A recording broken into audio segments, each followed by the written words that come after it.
Good evening, everyone, and happy Wednesday to you. We are back for another great session with Common Core and COVID. Before we begin, though, with introductions, I just would like to give a shout out to all leaders that mentor other leaders. Yesterday, we had this great conversation, and I was very touched by the conversation, and I was just thinking about all the people that have mentored me and all the people that want to be mentored, that are looking for mentors. And so today, this is really for you. So I am Dr. Quignon Nancy Scott, better known as the PD principal, and I have the awesome job of sitting next to Christina Cook, Washington Post Teacher of the Year. I love when you say that. And today, we're really just going to get started with the Common Core and PD. So we are still in the pandemic, unfortunately, and as a result, we have a lot going on in our country, specifically involving education. So right now, to my understanding, there's really three things going on. Yeah. Across the country, you're going to have in-person learning still happening, which many people are excited about, including the person they call our president. And then we're going to have hybrid learning, where twofold, either students will come so many days a week, and then there'll be remote learning the other days a week. And then you have remote learning. We are currently in the Maryland region.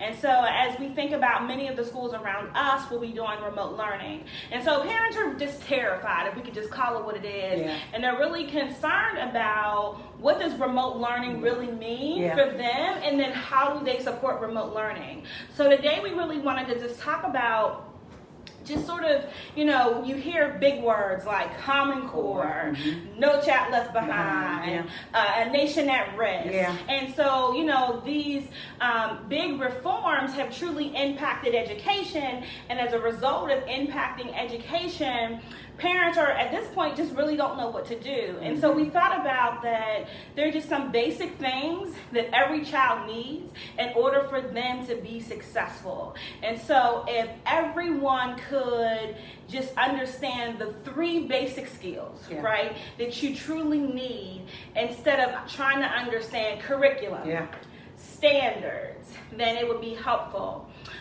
Before we get to that, Cook, why don't you talk a little bit about curriculum and why do you think curriculum is important, not just for teachers, but for parents to understand what their child's receiving? Yeah, absolutely. And I would definitely want to give a shout out to Dr. Scott. I would actually not be where I am today if it wasn't for her mentorship and leadership. So publicly, I thank her for me, but thank anyone who pours into you when they don't have to. So thank you for that. So as we talk about curriculum, I want to liken it to a roadmap. And on that roadmap, it's going to guide you to where it is you want to go.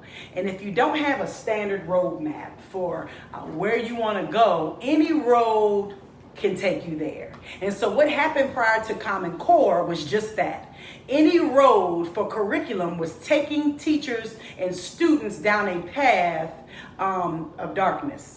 Okay, where we saw a lot of inequity across state lines, we saw inequity across social economic lines. And so what happened in 2009, some state legislators and governors and educators got together to form the Common Core. And so what we have is just the basic standard by which your child, our kids, are going to learn.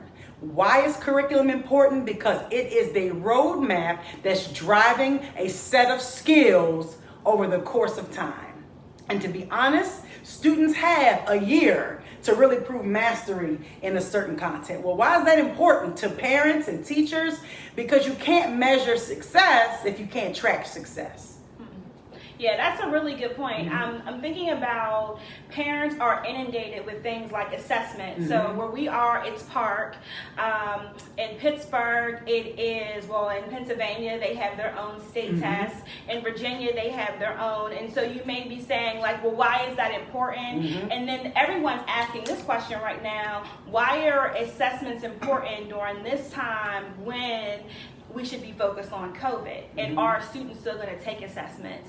And I think it's important to really share with families that the biggest thing is that your child having the skills so that when they take the test, they're successful. It's really not about the test. Right. It's really about having transferable skills. And so, we can go into the components of the skills, but I'm thinking about critical reasoning, right? So critical reading. We talked about reading, specifically Black and brown children not being able to read. So when you're thinking about, does your child read on grade level? How do you know your child is reading on grade level? How can you determine if your child is efficient? Talk about, how will parents know if their child is where they're supposed to be? So that's a good, I love it. It's loaded, right? You won't know unless you have a partnership in community with the school and the teacher. Because, most parents trust that when you send your kid off to school, that the teacher becomes the expert. And so the way you will know is asking the questions, just like Dr. Scott just asked. How will I know if my kid is on grade level? And there's some standardized tests that can be done really quick to score them. And if you want to do it at home, you can most definitely put your kids on Khan Academy and have them practice on there and see how they're faring in comparison to others. But some of the things you can start to, we call them look-fors in education, is listen to your child read aloud. Because a lot of times that's the first signal and sign that something is either going really well or something is going terribly wrong. Let me pause you right there. And so talk about, I'm listening to my child read, and I realize that they are stopping and they are pausing at places that they shouldn't. So maybe they're not able to articulate a complete sentence, so they don't have fluency. What is that? What's the impact of a child not having fluency? The lack of fluency actually affects meaning.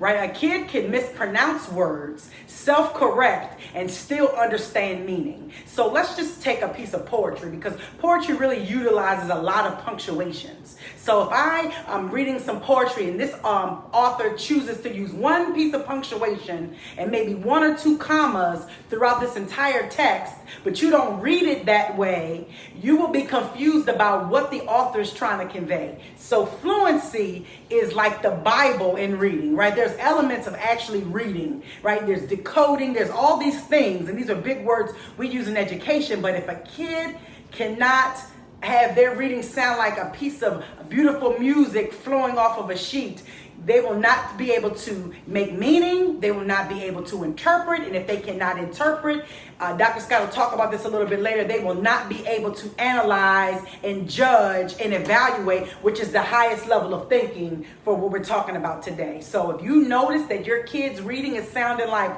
very choppy, let's get help for them sooner than later, because there are strategies and exercises that kids can do to flex and improve their fluency muscles. Yeah, that's great. And another thing, in addition to fluency, there's a ton of standards, right, when it comes to critical reading. But some of the important components that I'm thinking about is comprehension. So particularly in the African American community, we may be able to read. We love particularly music, so we're able to have fluency, but we may not remember anything or understand anything that we read. And so part of it is what we would call stop and jot. And so just asking your child, hey, stop. Tell me, what did that mean to you? What do you think they're talking about? Can you identify those characters? What would you do if you were a character? And so these reading skills, those questions then become transferable regardless of what grade they're in, regardless of what content they're in. So it could be social studies. It could be, I'm thinking about, we had an AP psychology class. But if you don't have the foundational parts of critical reading, AP's not really going to be for you, and then you're going to end up struggling. So Cook is an expert reading specialist and was an English teacher for a very long time. Talk about different strategies you use to help students go from a level B, which is a very low level. So level B would be primary, right? Can hardly decode. Level Z would be preparation for high school, and we're talking about kindergarten through 8th grade. And so for those students that weren't on grade level, which strategies that you utilize? Yeah, so I put them on a balanced literacy diet. Okay, and balanced literacy looks like a combination of independent reading with independent writing, with a read aloud, and with on grade level text. And just like when we exercise and we go on a certain diet and regimen, I had to now tailor my lessons to meet kids exactly where they were, while also pulling them where I needed them to be. So some of those strategies look like intentional stop and jotting, right? So as we would chunk text, and chunk is a fancy word for like taking a section and breaking it into smaller parts, I would have students stop and always monitor for meaning, right? Even as adults, and you know, Scott, you and I are very transparent about things. Most adults won't admit that they struggle with reading their high-level text for maybe their jobs or newspapers. And oftentimes we've been taught, just keep on going, you'll get it later. That is a misnomer. If you continue to go on, you actually make it worse. And so we have to stop and think. And oftentimes with reading, we're not painting this mental picture in our mind that we need to be as we read. So intentional stop and jotting. What did you notice? What are some unfamiliar words? And that's another piece, Scott. Vocabulary. Woo, child. We have not mastered yet how to effectively teach vocabulary, but we will tell you what doesn't work. Giving a kid a list of 25 words a week to spell or to memorize has proven to be just as ineffective as trying to use some type of hair grease on a jerry curl. It just don't fit. Okay, right? The only time, I'm sorry, I apologize. Not the jerry. I'm just saying, like, in order for you to have meaning, right? Now we're getting into some scientific things. We're going to start to talk about how the brain works. In order for you to retain information, the brain has to make meaning of what it has consumed. And if there's no meaning, there's no connection, there's no background information, you're going to store it in one of those categories in your brain that you'll never bring back to your remembrance. So stopping and jotting, using specific reading strategies like making some predictions before we read a text, while we're reading, evaluating what's going on. And here's the most important thing. And that's just like, don't forget the assembly, right? You got to go to church to assemble. In reading, you must write. It's like the perfect marriage. There's no way you can be great at reading if you don't pair it with writing about what you read. Okay, and so it's important that those two things go hand in hand. But the art of comprehending a text is like solving a math equation, right? It is. You know, for those of us who are Z+ readers, as Dr. Scott and I are, we don't even think about how we've known to read. We just know that we could, and it started really at birth. Yeah, I was thinking about when you were talking about strategies, annotation. Yes. So annotation is when children have an opportunity to break down the text based upon how they are most comfortable. And so they are highlighting, they are taking quality notes, they are circling, they are utilizing certain texts to determine how they view and assess the text that they're reading. Yeah. And annotation becomes so important. So if you know, we went through so many periods in education where you couldn't mark up a book, right, then you could mark the book up, and so now we're back to where we're not really using books anymore, so don't mark them up because they're precious. Like, I really do encourage parents, like I was sharing before, purchase a few novels. Make sure that those novels are a variety of genres, so don't just purchase a biography, purchase nonfiction, fiction, and allow the student to just mark it up. And then you are responsible for reading too and asking questions. I do want to pause right now because today we're going to take questions. Typically we just go forward. Today we're going to take a few questions, and so if you have questions, please feel free to type them in because we do want to be responsive to some needs that you may have.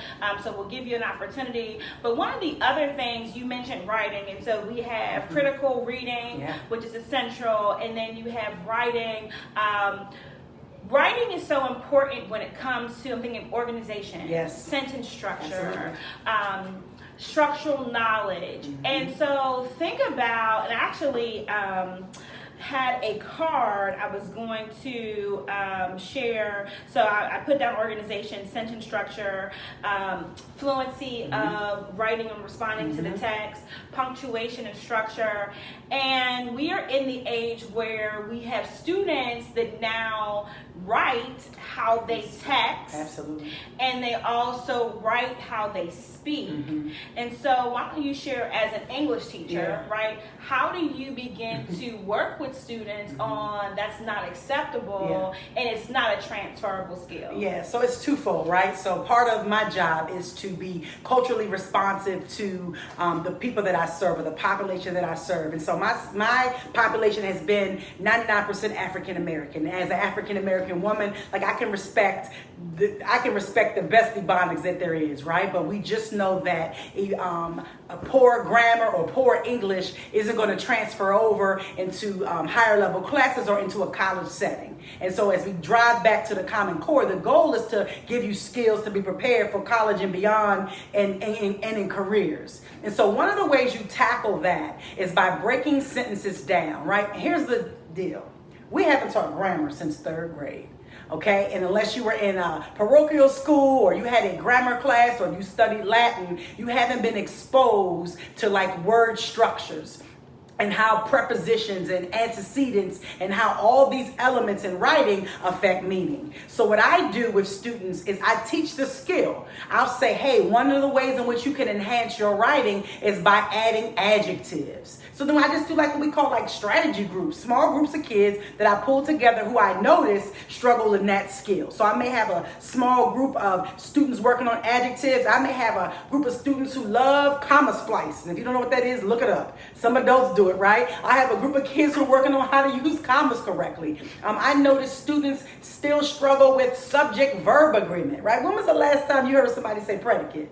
I mean, I'm going back old school, right? When we're talking about grammar, but it's important to break it down into these micro elements and do small workshop mini lessons that now drive that skill, because this is what we know. When you teach things in isolation, that's what happens. They get isolated, which means they are alone. And again, the brain cannot honor that skill because it can't be, as Dr. Scott's been saying, transferable, because it's not connected to anything, right? So let's do a pause. Yeah. So what does that mean, teaching in isolation? So one of the ways that we used to teach in isolation is you learn all nouns at one time. Yep. You learn all verbs at one time. Yeah. You learn all adjectives at one time. Right. Oh no, let's go to the pronouns. And so you're not learning them in sentence structure form, but you're learning them through actual in isolation. And so we're no longer doing that. We're actually providing the sentence structure. So we do have a few questions. Okay, so we have a question from Sean Joseph. What happened to writing in cursive? Ooh. Hey, Sean. Hey, honey. Listen, it wasn't going to be tested, and so they kicked it out. But let me tell you something. Teach your kids how to write in cursive. There's apps to do it because they have to sign their name. I'm with it. It just wasn't deemed as important. Yeah, so that's basically what happened. So when No Child Left Behind came into the picture, so we're talking about early 80s, 90s, schools transformed completely. So you had A Nation at Risk with Ronald Reagan. Yeah. Hey, we're going to Russia, the Sputnik. And so there were these things that they said, you know what, we have to remove from education because our students are failing. And they're failing compared to other countries. So the idea was that cursive doesn't mean anything. Right. Because if cursive was important and it was being taught accurately, we would not be compared to failing so below other countries. So they removed a lot of things. If you know, we don't have spelling anymore. Right. Next question. We have a question from Vincito Biden. Are you having workshops on Common Core math? So we haven't even mentioned the math, but we are in the process now. So Cook has been pushing me like, we need to write a curriculum. And so we are in the process of determining like what's going to be really our next steps. Yeah. One of the things that I do know is that we are surrounded by experts. And so part of, as we look to having more workshops for parents specifically, is bringing in those experts that can help. So thank you so much for those questions. We just really appreciate the work. So let's transition to math. I think it's a great segue. time. Thank you. Math is one of those three components. So we talked about critical reading, we talked about writing, and so mathematics. And so I just wrote down some essential standards that you really need for math. So numbers and operation, algebra, functions, geometry, measurement, and problem solving. Yes. So one of the things that I think that we can begin doing is, I know I really struggle with measurement, and I think that it's something that wasn't pushed because the idea is that there's certain things that girls won't have to do, there's certain things that boys will have to do, and of course this is going back more than 40 years ago, but in some households it's still vital today. And so one of the things that I encourage you, because geometric shapes are so big, and it's a huge transferable skill that students need in elementary school, but it's a skill that will take them all the way to college. I also want to give a math plug, and so I shared about my dissertation, study habits. So part of the work that I did was identifying what are the study habits that will ensure that if you do these things starting in 6th grade, you will be successful throughout college. And the number one study skill was completing math homework on a daily basis. And so as you think about math and what you need to be successful as a student, period, that's a transferable skill, and how do you utilize math? I'm thinking about utilize math in music, you utilize math in science. There's so many other subjects and where math becomes so important to you being successful and careers. And so being able to utilize those skills in order for you to be successful. And although math is not our background, I do want to give a few strategies in order for you to determine that, okay, my child's moving in the right direction. So let's just say you don't even like math. When you were in school, there was a math monster and you hated it. But you can easily go to the Dollar Tree. You can get a ruler, and you can just have your child go around the house, identify 5 or 6 objects daily, and go around the house and do measurements. Now the thing is that anything that you purchase, you already have the measurements for that, right? So if you purchase a refrigerator, you purchase a stove, you already have those measurements, but your child has no idea what the measurements are. This gives you a great opportunity to just continue with those geometric shapes so that you can help. If you have younger children, one of the things that bothers me, I'm talking about burns my bridges, when they can't tell time. And so that is such a huge reasoning math skill that specifically now, because we have all this digital things that students don't have. You have school-age children. Talk about how you work with them specifically with math. So it started for me early. You know, when my youngest son, who's now 13, he was like 2 or 3 years old, I purchased an abacus for him. And literally he would sit at the table and he would learn to count using an abacus. So that gave him, for the millennials on the line or folks who don't know what I'm talking about, it's, you know, this box with a pole and beads, and you slide it across. But as he was eating and having breakfast and doing any work, he was able to touch and see math that way. And so that was like the foundation for him, learning how to add and subtract. And so one of the things, the Common Core, even it doesn't matter what content it calls for, it's critical thinking. So like when we were growing up, we learned multiplication by the multiplication table in the back of the composition notebook. You just skill and drills. Dr. Scott used to refer to things. But now we're going from skill and drill to explain how you derived at that answer. Right? And so if your kid is struggling with addition, guess what? They're also going to be struggling with multiplication. If they're struggling with subtraction, they're also going to be struggling with division, because they're similar. Okay, they're similar concepts. And so that's something, again, you do like little math minutes with them on their phones. Have them, solve a few equations within a minute. You can go to, here's another resource. I mentioned Khan Academy. Have them go onto Kahoot. Okay, Kahoot is K-H-A-T-O-T, Kahooted, and they can literally have quizzes done and prepared by other educators and no charge to you. and it'll show them which ones they got wrong. And if you register an account, you'll even get a report of which questions they got wrong, which are linked to standards. So you really can see where your kid is struggling. But to Dr. Scott's point, for me, it's just a daily thing, right? Learning doesn't stop because the schoolhouse is closed, right? And there's just little things you can do to ensure that your kid is successful. Now, I'm not sure how many folks were with us last week, but I want to go back to something Dr. Scott shared last week that was really pressing, and it stuck with me. She was in a store purchasing an item, and she had given the cashier the money for the item and then gave the cashier a penny. Some change. Gave the cashier change after they had already closed the register. Needless to say, the cashier was not able to compute and figure out how much money Dr. Scott was supposed to get back in return. And that was just simple addition and subtraction. That wasn't, big level math. And so I feel like although technology has advanced us, in some ways it has retarded us because we're now, it's made us slower, right? It's dumbed us down because we no longer feel like we have to remember things because there's something else that'll do it for us, right? I'll prove it. When you were young, and this is not for millennials, this is for folks that are 40 years old, 45, 50, 60, and younger. 60, I don't know what I'm trying to say. You used to know a whole bunch of phone numbers, right? You would have 15, 16, 17 people's numbers memorized. If I was to ask you all right now, what's your husband's phone number? What's your wife's phone number? Would you know it without having to look inside of your phone, right? And so that's where we are in America. Like, we just don't want to retain information. Yeah, and I think that's one of the reasons why Common Core became so big, that if they can just analyze, because we were used to reading for information, and now it's not about getting the information that you read, it's about understanding author's choice, understanding how to do inference. Yes. And so can you do that, which is Cook's love language, right? So I'm so author's choice, like, do you understand what the author is actually trying to say to you?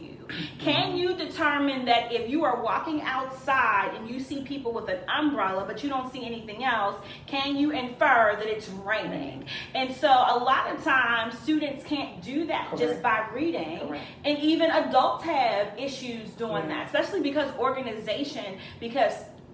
organization is very difficult for a lot of people because we don't always organize our thoughts before we say them. We just say them and they may be all over the place. And so it's so important that as you are teaching your students, because the onus is really on you, right? So we're going to have remote learning. We're going to have hybrid learning. You're going to have teachers that provide work, but you're not going to have that clear one-to-one, side-by-side of understanding the work.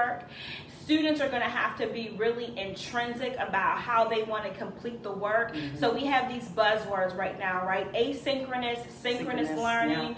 And so asynchronous, how do you ensure that, a student has an opportunity to work, and while they're working, they're still able to get the information, versus them working with a group of people. And so your household might be the group. And so if your household becomes this group where people they don't have to work independently, how will you establish that and set that up for your students? So just want to recap. So we talked about making sure that it's really not about the curriculum. It's really about having a clear understanding of just an overview of standards that children really need to be successful. The three main components that regardless of whatever your child wants to be, your child's going to have critical reading skills, mathematics skills, and writing. And my husband, shout out to Robert Scott Sr., we were having this conversation. So he grew up in Baltimore. Baltimore is very segregated when it comes to schools. And that's right, I said it. And so one of the things that I believe makes the school segregated, and I'm talking about, I know because I was a principal in Baltimore for 8 years. I also taught in Baltimore, and I was an assistant principal in Baltimore. I love Baltimore, but I hate the tier system. And the tier system is that if you went to a decent middle and elementary school, then you're able by your assessments to get into your tier schools. Your tier schools are your Poly, your City, your Western. Then, if your scores are not as high, but close enough, then you're able to get into your Carvers, your Mervos.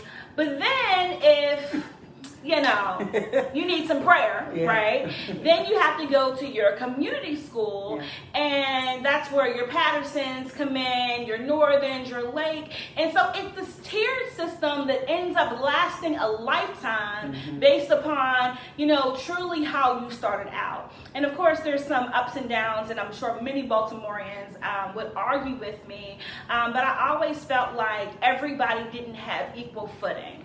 And so I'm thinking about, like, right now, where the playing field is really up to the household. Everyone still is not going to have equal footing, because you have generations of those that went to Poly. You have generations of those that went to City. And there's something about graduating from some of the upper tier schools. It's looked at nationally. They tend to go to tier 1 colleges and universities. And as a result, they're able to give their children so much more than some of the other schools. So my husband's a graduate of Patterson, and initially when we got together, I was teasing him like, you went to the lower school, and you didn't have everything else. But I listened to he and his friends. So he was a huge football player. He played football, and I listened to their football interaction between those that went to City, those that didn't, and I can't forget Dunbar, because he has lots of friends that went to Dunbar. And although now there's this common field, right? There's this, we work together, we remember when we played, but there's just certain things that they didn't get. So we're talking about why you didn't get them. And so he talked about where there were 2 tracks. There was the A track, which you were going to school, and there was the B track where you were getting a trade. And now there's no A or B track. It's just that you're in school. And the trades aren't important. Now we still have Merville, we still have Carver. Shout out to those schools that offer trades, but it's only 2 in a huge city. And so one of the things that I really want to encourage you is 2 things. One of the reasons why I believe philosophically we don't have the 2 tracks anymore is because you need the same skills, critical reading, math, and writing, regardless of whatever you do. So whether you never have a job and you go to work for Facebook, or whether you decide to be a plumber, or whether you decide to be a doctor, the essential skills that you need in order for you to be successful, you need them across the board. So that's why schools no longer have these tracks. But it's so important that as parents, you identify resources to help your student, because if you start off and you aren't able in 8th grade, so it's an 8th grade assessment. If you can't pass the test in 8th grade to go to one of the tier 1 high schools, and it just doesn't happen in Baltimore, it happens across the country. If you can't pass the assessment, then you end up at a lower tier school. Well, this is the reality. Lower tier means less money. It means less resources. You're now talking about the quality of teachers, because typically those teachers that are national board certified, those teachers that have all of their credentials, those teachers want to work in the higher echelon schools. And so it becomes this vicious cycle. But parents, you really do have an opportunity to pause and stop the cycle. Cook, what are your thoughts? Man, that was deep. Like, I think if I had a microphone, I would drop it, because Dr. Scott did just that. I think, Angela Davis said it best in a recent conversation. She said we are in a place where we can reimagine education. And here's an opportunity to reimagine what you want for your family, because you have now the time to do it. And so my prayer and my hope for everyone listening in is that you sit down with your family and you write out some goals. You write about where do you want to be this time next year with your student. and start to backwards plan and backwards map the steps that'll get you there. If you're in middle school, right, it's never too early to start talking to your children about college and successful high schools. I mean, it's never too soon, even when they're elementary and they're, babies. My daughter is going to Spelman, right? Because we've already had that conversation. It's never too soon to say, hey, son, you can go to Morehouse or you can go to Harvard. Not, oh, you're just going to go to the community college. And wait a minute, I know how y'all get. I'm not saying there's anything wrong with anyone choosing community college, because during the COVID, it's like the best financial option. And then have your kid transfer to a bigger university. But here's the deal, right? There is power in choice.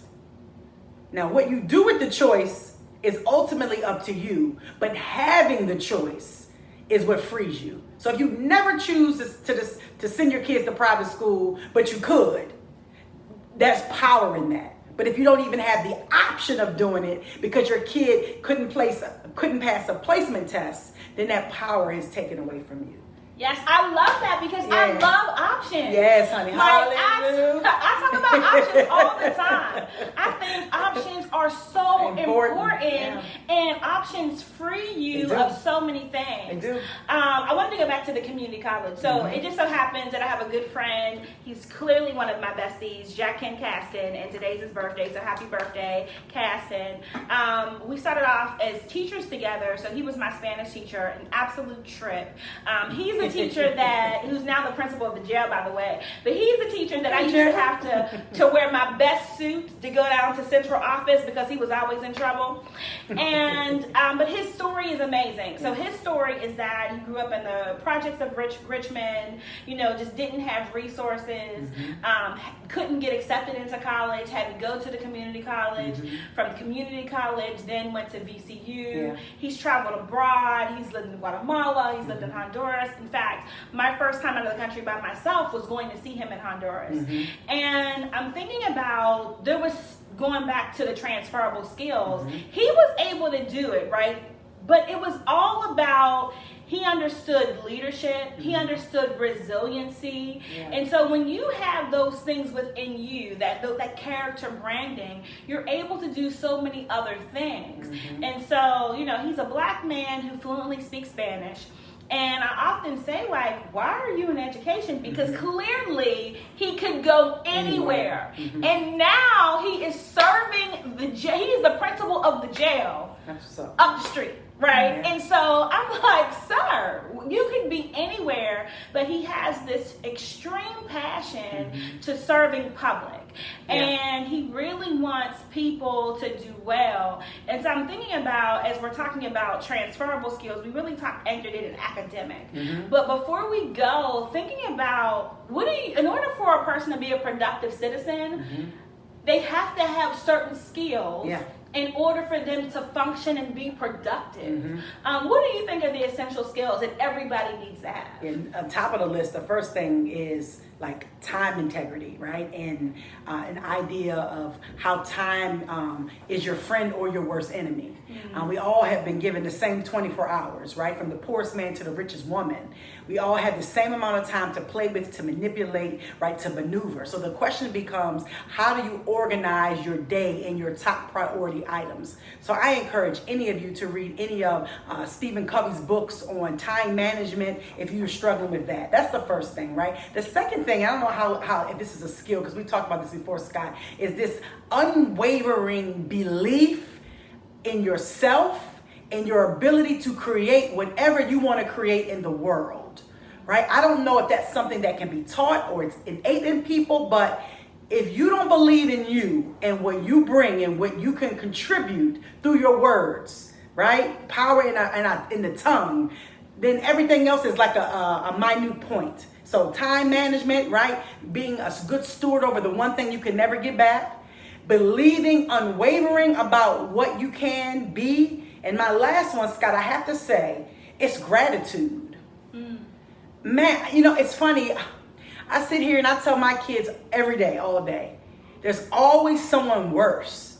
So maybe you're upset because the air conditioning broke for 48 hours. What about the kid who wishes they had a home with a roof? right? And you're worried about air conditioning. So I really feel like if we start to have a spirit of gratitude, we will stop taking other people for granted. We will be happier. Be in a place to want to give and to serve. And when you start to give and to pour into others, I'm telling you, you will be amazed at how the universe will return that back to you 100-fold. Yeah. It's so funny. So I'm thinking about our little side story. So this is like 2 years ago. I came to Cook and was like, yo, Cook is always about money. Like, she's like, you should be wealthy. You should save one of your paychecks. And I'm like, this chick, how do you save a whole paycheck? She's like, I'm only living off one paycheck. I'm going to be wealthy. And so I was like, okay, thinking to myself, like, I'm a spendthrift, right? That doesn't work for me. And this is essential for parents because some of the faults that we have, we then give those same faults to our children. Yeah. So I'm like, I want to save $10,000. Honey, she read me like a book. And why would you only want to save $10,000? You can do that in a few months. I can't believe that's your year's goal. Oh my goodness, but I am so grateful, right, that she pushed me because I've been able to save so much more. And then now my husband and I have been able to create a plan that can propel us to do so many other things. And so, but it all started with, I'm like, yes, honey, I just wrote out my goals, I'm saving them. And she was like, chick, like, really? 10,000? But some people, their goal is real, right? It may not be 10, it may be 1,000, or it may be 500. And so the bottom line is I'm thinking about making sure that you have a covenant partner, that you can even talk about finances, because that's a huge issue, especially for a lot of families, especially now because finances are so rocky. And especially being able to have the conversations that your children need to know and have with them. And so before we go, I just want to make sure that, don't forget, make sure that you're creating a safe place for them. Make sure that you have great back to school supplies. Your children need to look good on camera. Don't have your baby looking crazy. Correct. It's not okay for them to roll out of bed and get on the Zoom call. The other two things that I wanted to share is that Cook mentioned Khan Academy, which is another resource. She also mentioned Kahoot. I want to add Nearpod is a phenomenal resource. Seesaw is another great resource. And so utilize those resources. They're absolutely free. And so all you need to do is log on, and they're offering parents free information just to get on. All schools will have a learning management digital tool. Please make sure that you as a parent know what system your child is using. And don't forget the importance of making sure that they're doing critical reading, mathematics, and writing. Every day. Every day. Yeah, I want to say this before we go. Scott and I can sit up here with you all and have these conversations because we've been there and we've been in the trenches and we've risen above we rose above those things. And so, just to go back to the issue, the conversation about saving the money, the reason why I could have that conversation with her is because I've been there and I struggled to do it. But once I had accomplished the goal, I'm like, I can do anything, right? And so I think part of the goal setting is being around people who've been there, right? Not people just talking from the cheap seats. And Scott said that in our very first podcast. Please partner up, listen to folks who have your answers, not your problems, and get sound, solid advice as it relates to how you will continue to educate your kid throughout the pandemic. Yep, awesome. All right, good people, until next Wednesday. Thank have you, a y'all. great one.